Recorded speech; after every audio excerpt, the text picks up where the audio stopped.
curiosity show behind the scenes, even though, you know, whatever. It works. Okay, so this is going to be a new series for each week called, well, you read the title, called War of the Week. And basically in you know, each video I'm going to be going over a different battle or a different war, and I'm going to attempt to go in terms of wars chronologically from the first war / battle ever recorded to, you know, what's happening today. I'll never finish. I'll never finish the amount, like, if I'm only doing this once a week, like, that just seems impossible. There's no way. But we're gonna do it anyway, because I mean, you know, what's there to lose? There's only something to gain. You know, you can only learn from it. So anyway, here we are in Wikipedia. We have the list of battles. We're going to scroll down here to chronological, and it has it by era and the list of battles from, oh god, from different time periods and whatnot. List of battles since 2001. Very cool, very cool, very cool, very cool. Very 2002, 2003, Jesus. So a lot of wars. So list of 1901. Dang. See what I'm saying? Like, there's no way. There's no way. It's like, it's too much information for us to ever finish. So we're going to go to the beginning. List of battles before 301. So at the very bottom here we should have, oh my god.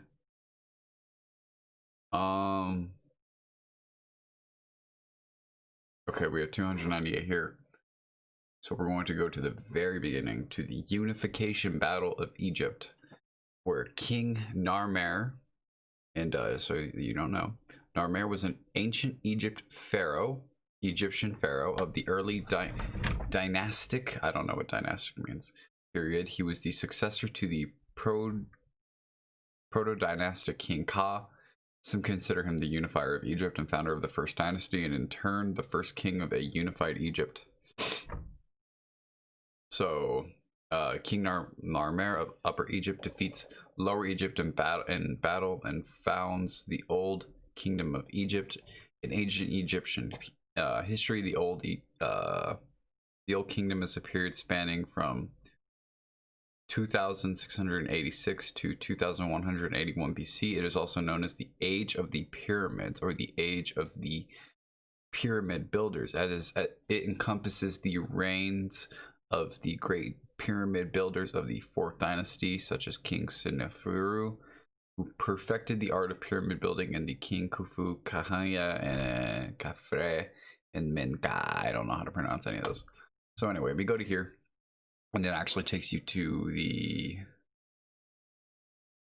wrong link, in my opinion, I think, because it talks about the Narmer palette, which I guess is discussed, also known as the Great. So we're gonna just let's see. Blah blah blah blah blah blah blah blah. Okay, no. So which is why I looked it up separately right here. So we have King Menes and the Unification Battle of Egypt. So the Unification Battle of Egypt marked the beginning of the early dynastic period, which acted as the stepping stone that led to the creation of the first royal dynasty, 3100 BCE, by the first pharaoh, Narmer, aka Menes, which means he who endures. King Menes is created with unifying Egypt into one peaceful empire, as he was able to unite Lower and Upper Egypt.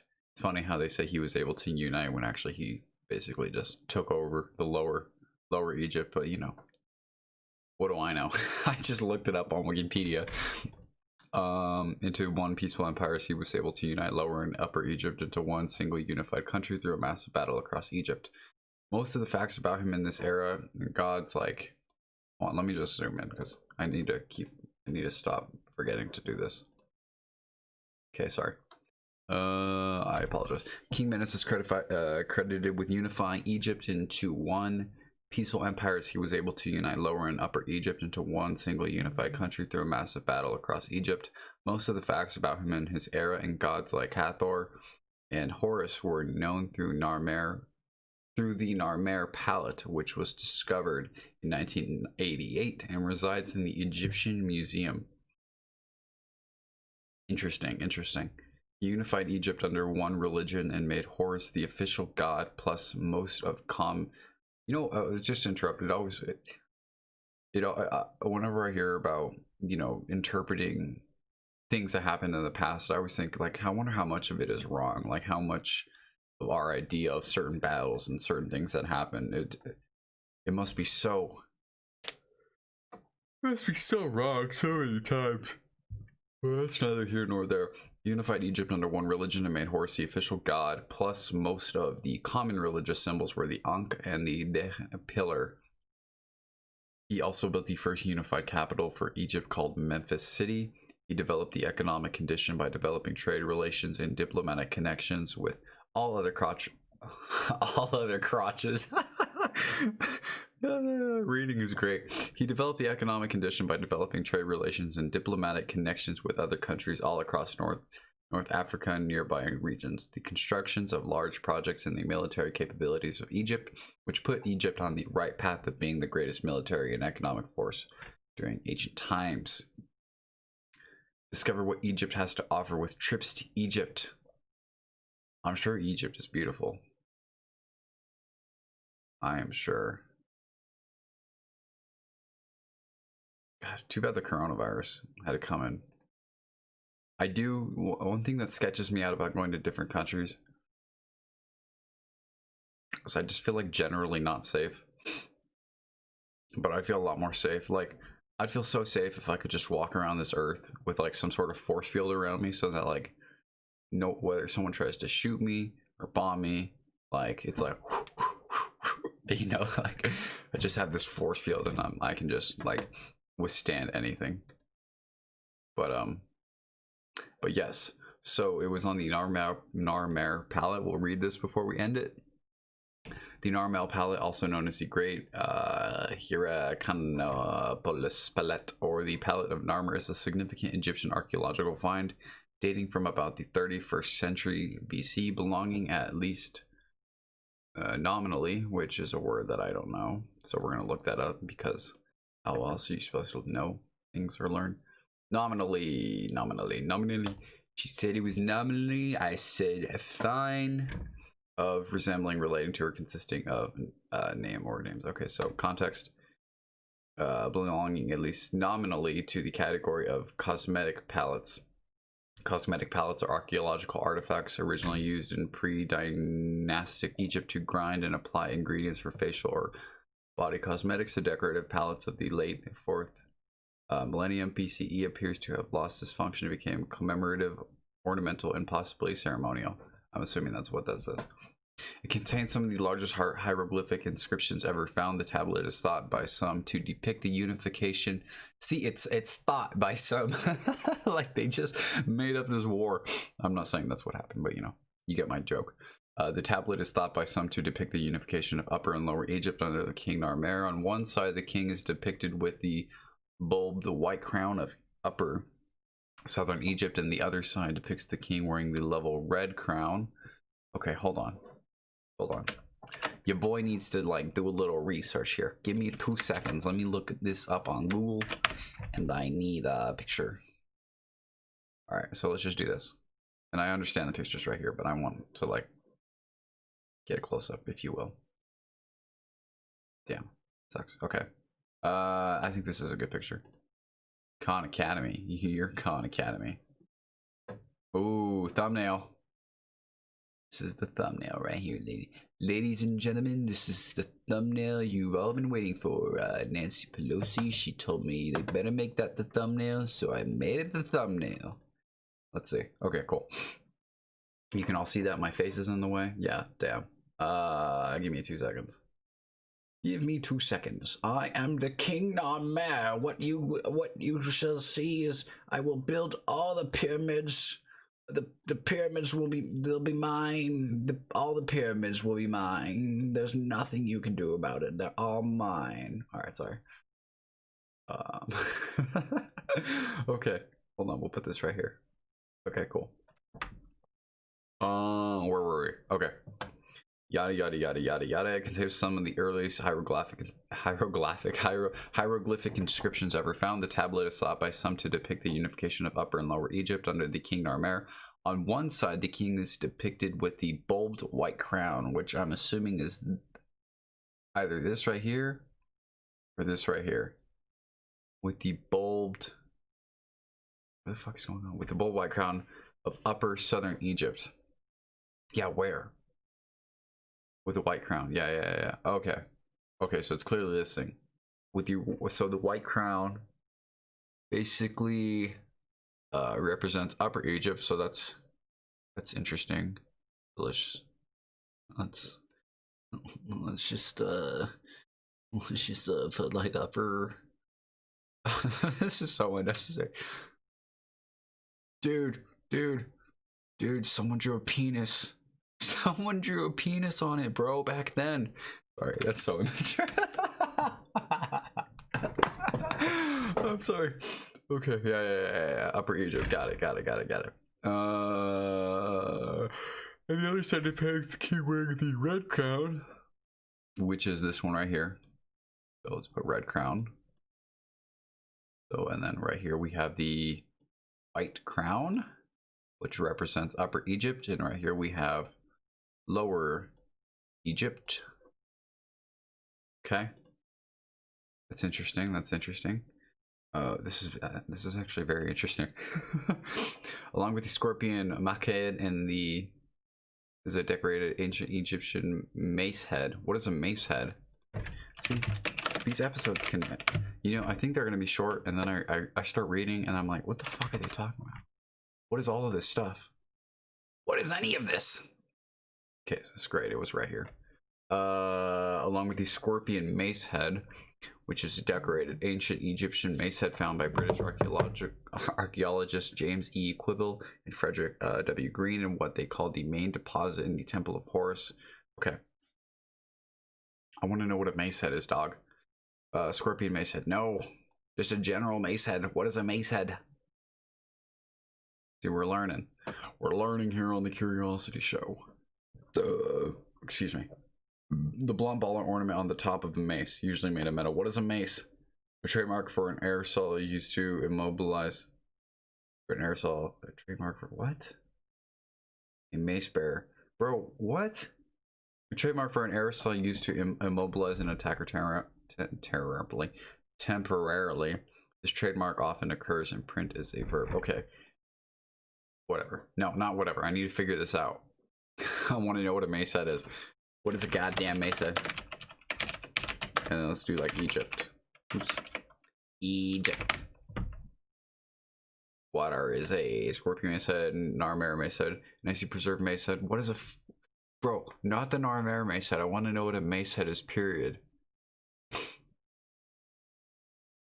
I was just here.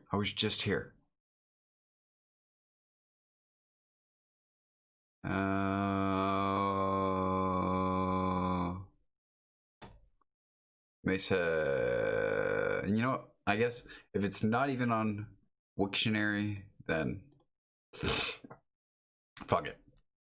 So where were we? On one side, the king is depicted with the bold white crown of upper.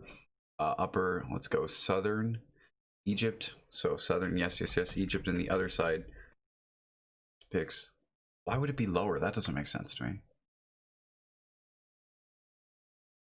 So why is Upper Egypt southern? Right, that's what they're saying. On the other side, the king is depicted with the bold white crown of upper southern Egypt.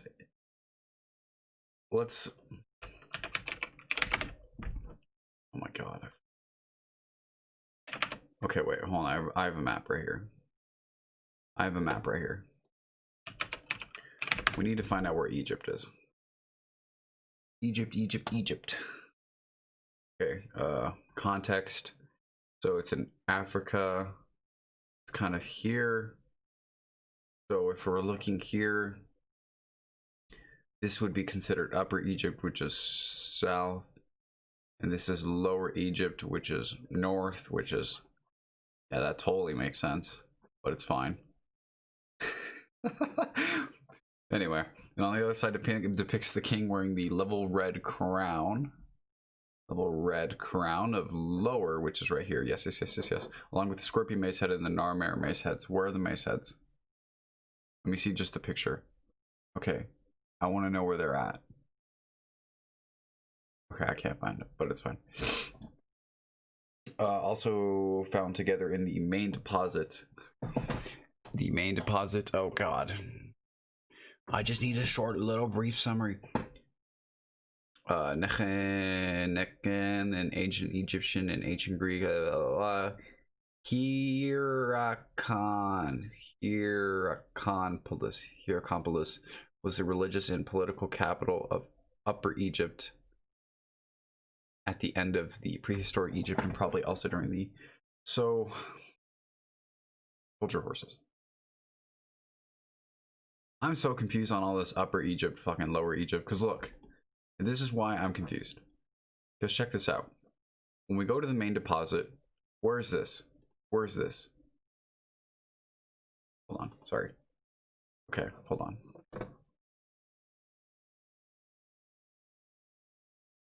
Where are we? The red crown, the white crown, no.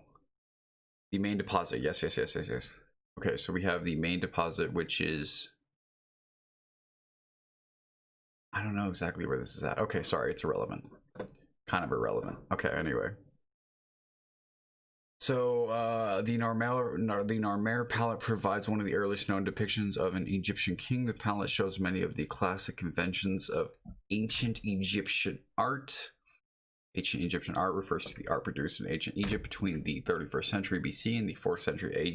It includes paintings, sculptures, drawings on papyrus, faience, jewelry, ivories, architecture, and other art media. It is also very conservative, blah, blah, blah, blah. Conventions of the ancient Egyptian art, which must already have been formalized by the time of the palette's creation. The Egyptologist Bob Breyer has referred to the Narmer palette as the first historical document in the world. Wow. I mean, hey. Wow. The palette, which has survived 5 millennia. What is a millennia? 1,000 years, right? Come on, cross your fingers, I'm right. Oh, yeah, baby. Oh, wait, that's a millennium. Well, I mean, I guess a millennia is short for millennium. See, welcome to the Curiosity Show. We're learning. We're learning, dog. The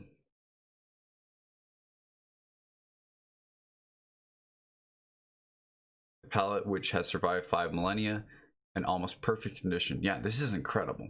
Like, someone made this with, like, think about that. 5,000 years ago, they were able to, like, this is incredible. And yeah, trying to depict this, I mean, trying to understand this is incredible. The palette, which has survived 5 millennia, is in almost perfect condition, which was discovered by the British archaeologist. Oh wait, hold on, I'm skipping forward. Sorry guys, I'm sorry. Trying to focus. Kind of have ADD. I'm working on it. I'm doing with what I got, okay? Also found together in the main deposit at... Interesting, so it was found in this area. Very interesting. Also found together in the main deposit at Nekhen. Was the religious and political capital. I know. We've already read all this. I'm sorry. I'm just rereading it. Was the first historical document in the world. Blah blah blah blah blah. It survived for 5 millennia. Was discovered by the British archaeologist James E. Quibble and Frederick W. Green in what they call the main deposit in the Temple of Horus. Was the Temple of Horus at Nekhen during the dig season of 1897 to 98. Also found at this dig were the Narmer Mace Head and the Scorpion Mace Head. The exact place and circumstances of these finds were not recorded very clearly by the Quibble and Green. In fact, Green's report placed the palette in a different layer, 1 or 2 yards away from the deposit, which is considered to be more accurate on the basis of original excavation notes. No way, do they actually have the... See, Wikipedia is nice. It's nice when you're not looking up political stuff. Unless this is some sort of political, what's it called? Propaganda. The first ever recorded battle. Don't ever listen to Nancy Pelosi. She'll tell you that the battle that Narmer in when King Narmer, he did not unite Upper and Lower Egypt. It is fake news. The Wikipedia is lying. Nancy Pelosi is using it so that the Egyptians all die. Yes, this is exactly what's going on. Temple of Horus during the dig season, blah, blah, blah. The exact place. In fact, Green's report placed the pallet in a different layer, 1 or 2 yards away from the deposit, which is considered to be more accurate on the basis of original excavation notes. It has been suggested that these objects were royal donations made to the temple. Ekan or Hierakonpolis was one of the 4 power centers in Upper Egypt that preceded the consolidation of Upper Egypt at the end of the Naqada III period. Hierakonpolis. Hierakonpolis. Sorry, I'm trying to, because I feel like I'm going to read it again. Hierakonpolis' religious importance continued long after its political. What is Hierakonpolis? Like, why are we just? You're just giving me these. Was made to the temple. Necken or Hierakonpolis was one of the 4 power centers. Interesting in Upper Egypt. Upper Egypt. So here is Akkala. So here's Egypt. This is Upper Egypt. Okay, where is Southern Egypt? It doesn't matter. Upper Egypt, blah, blah, blah, blah, blah. Necken or Hierakonpolis was one of the 4 power centers in Upper Egypt that preceded the consolidation of Upper Egypt at the end of the Naqada III period. Hierakonpolis' religious importance continued long after its political role had declined. Pallets were typically used for grinding cosmetics, but this pallet is too large and heavy and elaborate to have been created for personal use and was probably a ritual or votive object. Yes, let's not define that because everyone definitely knows what the word votive means. Given or dedicated in fulfillment of a vow or pledge, expressing or symbolizing a wish, desire, or vow, and or dedicated in fulfillment. Interesting. And was probably a ritual or votive object specifically made for donations to or use in a temple. One theory is that it was used to grind cosmetics to adorn the statues of, to adorn, what does that mean? I know what adore means, but I don't know what adorn means. Adorn, to enhance the appearance of, especially with beautifully objects adorned. Oh, like I adorn you. Wait, right? That's what this guy's probably talking about. Miguel. Yeah, we've all heard of him. Definitely, that's a person. Oh, we got a lo-fi remix of it. There you go. Oh, we got another remix of it. Miguel. Oh, Miguel is he King Narmer? Sorry, that was stupid. Definition: to enhance, to enliven or decorate. Okay, we get the point. Statues of the deities. Deities are gods. Let's double check. Deities, list of deities. This is an index. Blah blah blah. A deity is or god is a supernatural being considered to be divine or sacred. The Oxford Dictionary of English defines deity as a god or goddess. Okay, cool. The Narmer palette is part of the permanent collection of the Egyptian Museum in Cairo. It is one of the initial exhibits which visitors have been able to see when entering the museum. It's in Cairo. Dang, that's so cool. All right, well. Oh my God.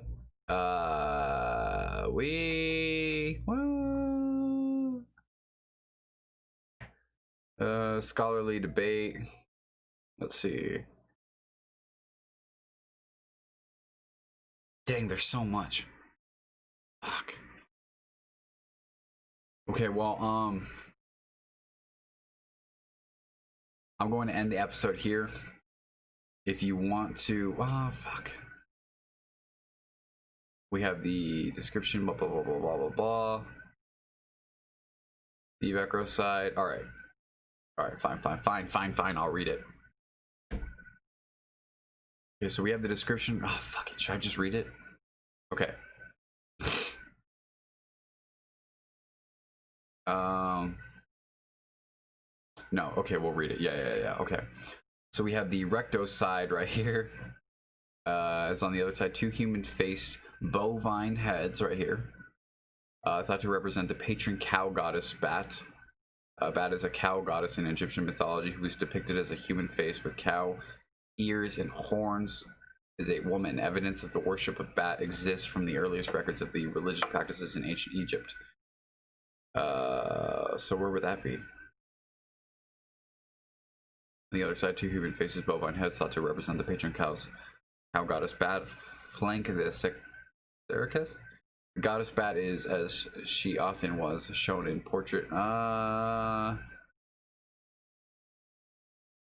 Sorry, we'll skip over that. A large picture in the center of the palette depicts Narmer wielding a mace, wearing a white crown of Upper Egypt, whose symbol was the flowering lotus. On the left of the king is a man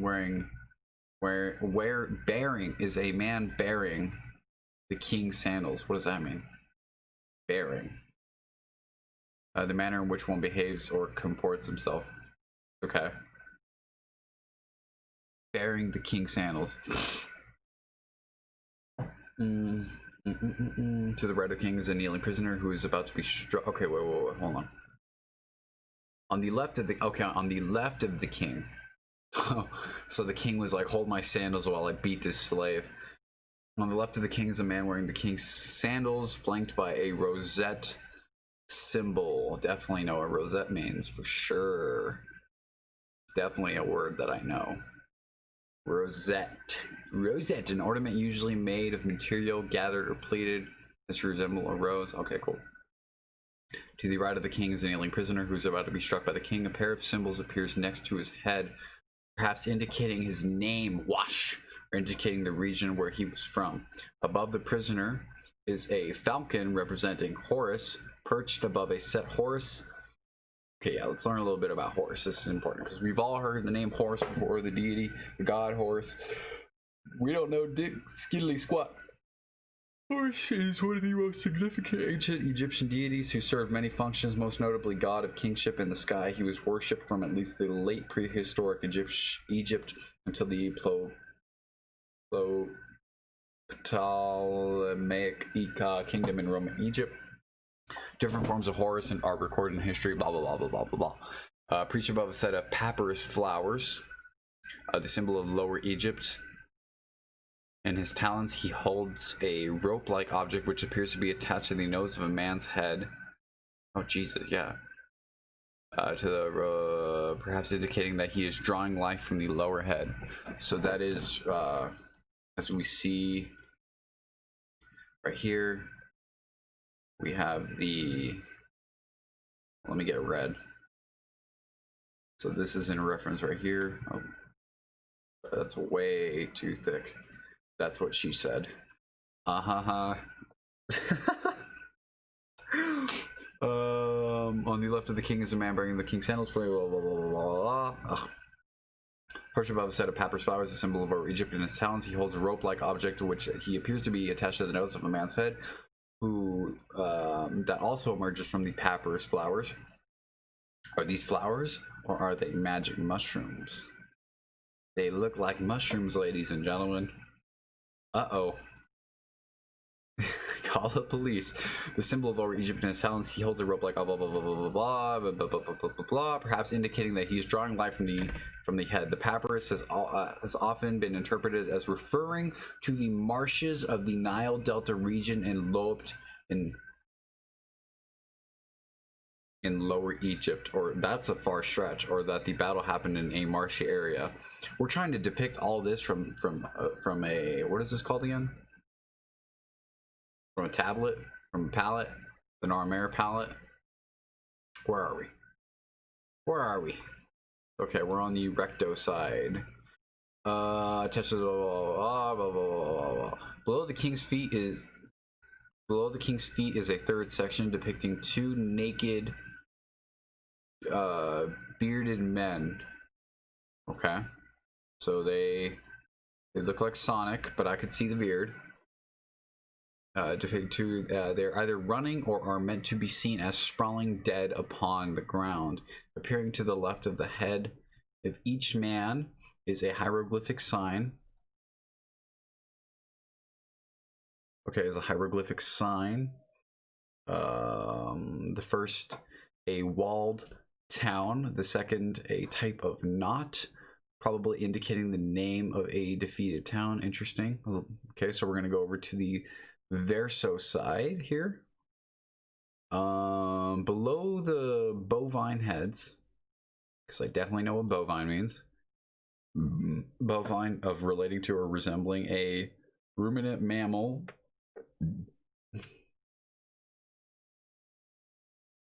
Are these numbers here too? Crazy, man. Us humans have been along for such a long time. This is insane. Of or relating to or resembling a ruminant. Yeah, I don't know what ruminant means, dog. You gotta help me out here. Any of various hoofed, even-toed, usually horned mammal of the suborder Ruminantia, such as cattle. So, of or relating to or resembling a ruminant mammal of the bovoid. Okay, so we're going to go here below the bovine. Okay, I see. Heads is what appears to be a procession. Okay, so here's the procession right here. We at least know what that means. They are proceeding. Where are they proceeding? I don't know. Below the bovine heads is what appears to be a procession. Narmare is depicted at nearly the full height. Okay, so here's Narmare, King Narmare. Narmare is depicted nearly the full height of the register, emphasizing his godlike status in an artistic practice called hierarchic scale, shown wearing the red crown of Lower Egypt, whose symbol was the papyrus, which is, didn't we just look this up? Am I crazy? I think I'm crazy. Papyrus. No, we didn't look this up. Is a material similar to thick paper that was used in ancient times as a writing surface. Ooh, I'd love to get some papyrus. Just, you know, feel it, because you can see it and you can kind of, I can imagine what that material must feel like. I wonder what they made it. I wonder what it's made out of, and I wonder how they made it. See what I'm saying? Like, there's so much we don't know. Like, we're all spending time like hating on one another when like the world is like, there's so many interesting things to learn. Papyrus is a material similar to blah, blah, blah, blah, blah, blah, blah. He holds a mace and a, too bad I wrote on this. I'm gonna totally, oh my god, what is happening?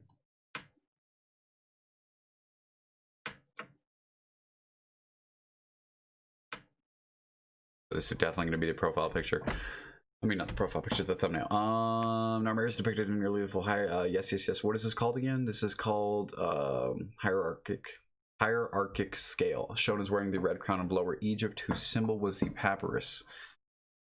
He holds a mace and a flail. Still don't know what a mace is. I'm sorry, guys. I don't know a lot. Mace is a ceremonial staff. Okay, cool. And a flail. Like, forgive me. You can leave if you want, because I'm telling. Ooh, that looks crazy. A mace and a flail, two traditional symbols of kingship. To his right are the hieroglyphic symbols for his name. I'm assuming that's right here. Yeah. Right? Yeah. It's a little hard to tell. I can't. Okay, so here's the flail. Yeah, sorry, this is a bad photo. I should have used this one. But here's the male. Here's the flail. And here's the mace, I believe. To his right are the hieroglyphic symbols for his name. To his right. Okay, so to his right. So if it's to his right, then it's right here, not right here. Sorry, let me just. Oh my god. He holds a mace and a flail, two traditional symbols of kingship. To his right are the hieroglyphic symbols for his name, thought to contain within a circa. Behind him is his sandal bearer. Is that a thing? Some dude just follows you around with sandals? That's pretty cool. Okay, yeah, sorry. We're almost done. To his right are the hieroglyphic symbols for his name, thought to be contained within a serech. In Egyptian hieroglyphs, a serech is a rectangular enclosure representing the niched or gated facade of a palace, by usually the horse falcon. And it's just rectangular closure representing the niched. Okay, those are the hieroglyphics for his name. though not contained within a serk.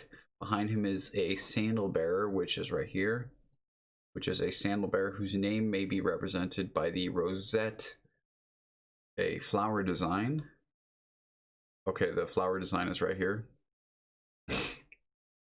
Rosette symbol that has no clear in a second. Okay, rosette appeared adjacent to his head, and a second rectangular symbol that has no clear interpretation, but which has been suggested by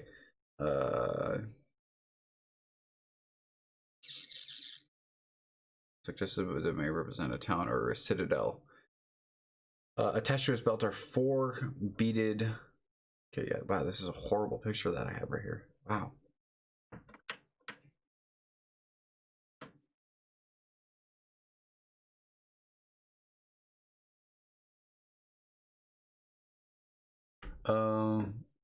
Attached to his belt are 4 beaded tassels, each capped with an ornament in the shape of the head of the goddess Hathor.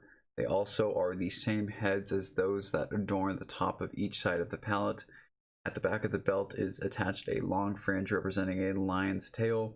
Immediately in front of the pharaoh is a long-haired man accompanied by a pair of hieroglyphics. Long-haired man. Okay, so we have these right here. Here's the long-haired man. Accompanied by a pair of hieroglyphics that have been interpreted as his name, Teshet. This assumes that these symbols had the same phonetic value used in later hieroglyphic writing. Before this man are 4 standard bearers holding aloft an animal skin, a dog, and 2 falcons. We have 2 falcons right here. I don't know where the dog is. Oh, the dog. So, animal skin, a dog, and 2 falcons. At the right of this scene are 10 decapitated corpses. Jesus Christ. See, like, you don't even see these things until you, like, actually look. Because, like, there's so much to take in here. There's so much to interpret. Before this man are 4 standard bearers holding aloft an animal skin, a dog, and 2 falcons. At the right of the scene are 10 decapitated corpses with heads at their feet. Really? Really? Hold on. With heads at their feet? Oh my god. Jesus. Oh my god. Hey, relax, job. Not. Okay. I'm sure it's because this is a bad picture, but here are the heads. You can kind of see them all. They're not, yeah. Sorry, this is more so just for the thumbnail, forgive me. Because I know it looks better with more shit on it. And I know, and you can see it, but you know, the main reason. Before this man are 4 standard bearers holding aloft an animal skin, a dog, blah, blah, blah, blah, blah. Above them are symbols for a ship. Okay, yes, here's the ship. The feet possibly above them are the symbols for a ship, a falcon. Where's the falcon? Here's the falcon. A ship, a falcon, and a harpoon. I don't see the harpoon, but it's fine.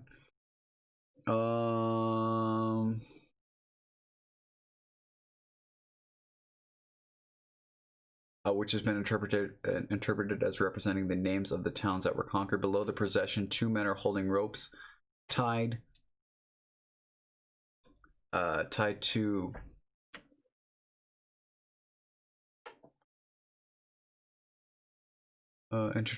tied to the outstretched intertwining necks of 2 serpopards. A serpopard is a mythical animal known from ancient Egypt as the Mesopotamian art. The word serpopard is a modern coinage. Okay, I 2 necks confronting each other. Yeah, they do look as if they are in a heated exchange right here.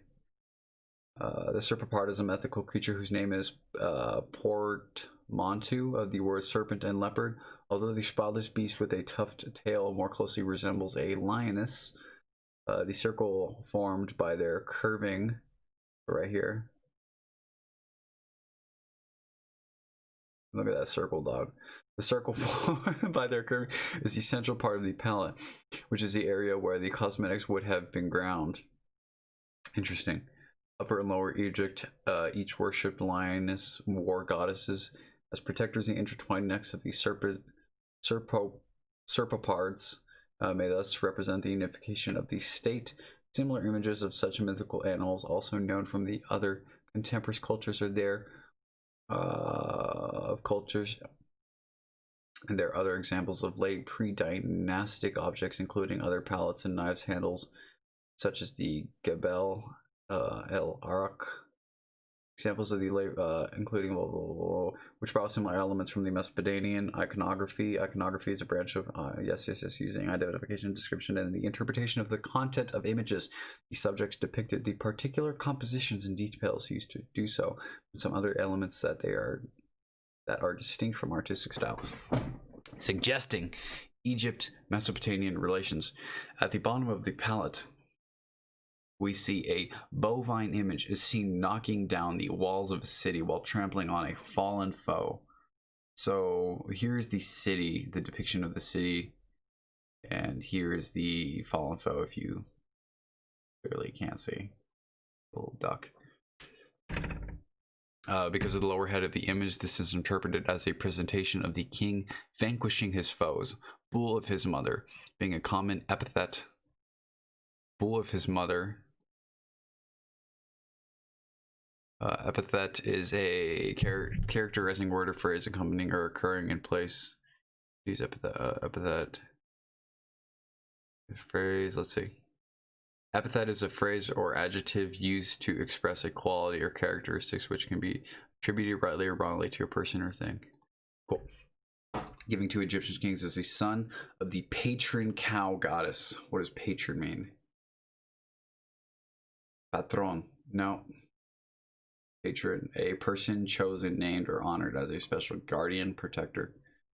Okay, so let's get some more context. Because of the lowered head in the image, this is interpreted as a presentation of the king vanquishing his foes. Bull of his mother being a common epithet given to Egyptian kings as the son of the patron cow goddess. This posture of a bovine has the meaning of force in later hieroglyphics. So ladies and gentlemen, there you go. This was the first episode of War of the Week. Today we talked about King Narmer and the Unification Battle of Egypt. Oh wait, what? I'm sorry. I don't know why it says King Menace. Okay. King Menace and the Unification Battle. The Unification Battle, you must have been dynastic acted upon the stepping stone of the by the first. Okay, King Narmer. I was right. Take that. Take that. AKA Menace, which means he who endures. So we'll leave it at that. Thank you for watching. If you enjoyed the video, you know, college isn't fun. I'd love to be able to do this for a living. So, you know, if you like the video, you know, it'd mean a lot. And it would mean a lot because not necessarily like it's necessarily like me caring about like you liking the video. Like it's like, yeah, great. I'm happy that you like the video, but it's more so that if you like the video and comment and subscribe, the YouTube algorithm will see that and will interpret it as traffic coming to the video. And being that I upload every single day, YouTube is more likely to put my videos out there for other people. If you think that anybody else will enjoy, you know, it's an educational channel. Each day we'll be learning something different, completely different. Eventually I'll probably make a banner at the top that kind of says each day what we'll be learning. So anyway, yeah. Thanks for watching, guys. Like and subscribe. Thanks for yeah, no. Yeah, I appreciate your time and attention. This was pretty cool. This was very interesting. And this was only the first one. We have so many more to go. So, you know, only good things from here, right? Only good things from here. Thank you all for watching. Have a great life, and go get your head chopped off.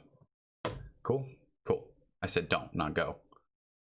It'd be pretty hard to get your head chopped off. I don't know who would do that for you, but anyway, okay, goodbye.